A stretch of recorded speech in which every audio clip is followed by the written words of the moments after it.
સોનલધામ મઢડા દર્શન કરીને જવાનું થયું મધુપુર દરિયામાં જય શ્રીરામ લખ્યું તો દરિયાના મોજા આવ્યા જ નહીં. પાણી આવી ગયું, ઓલી સાઈડે પાણી આવી ગયું, પણ જય શ્રીરામ લખેલું ત્યાં સુધી પાણી આવ્યું નથી મિત્રો.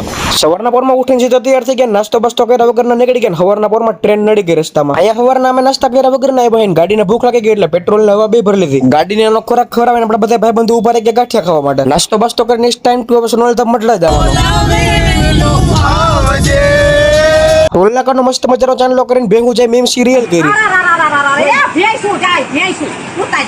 ફાઇનલી મઢડા ગામનું બોર્ડ દેખાઈ ગયું. અમે બધા મિત્રો પહોંચી ગયા સોનલધામ મઢડા. મઢડા મંદિરે આપણે માતાજીના દર્શન કર્યા ને હવે આપણે જવાનું હતું માધવપુર બાજુ. મઢડાથી ગાડીનું સ્ટીયરિંગ આપણા હાથમાં આવી ગયું હતું ને આપણે સીધી ઉભી રાખી કેશોદથી આપણા ખાસ મિત્રને મળીને આપણે જવા દીધી ગાડી સીધી જમવા માટે, કારણ કે ભૂખ લાગી હતી જોરદાર. જમી કરીને ગાડી સીધી જવા દીધી માધવપુર બાજુ. આપણો મિત્ર બે ચશ્મા નજારો જુઓ છે. મારા ભાઈબંધ મારી જેમ વિડીયો ઉતરવાની ટ્રાય કરે, ભાઈનું ઘર તો એવું થઈ ગયું. થોડીક વાર દરિયા પાસે ફોટો શૂટ કરીને આપણે દરિયા પાસે લખવાનું હતું જય શ્રીરામ ને જય શ્રીરામમાં મોજા આવે કે નહીં જોવાનું હતું. અને ખરેખર મિત્રો બંને બાજુ પાણી આવી જતું પણ જય શ્રીરામ લખ્યું હતું એ સાઈડ પાણી આવતું નતું. ખરેખર છે ને ગજબની વાત.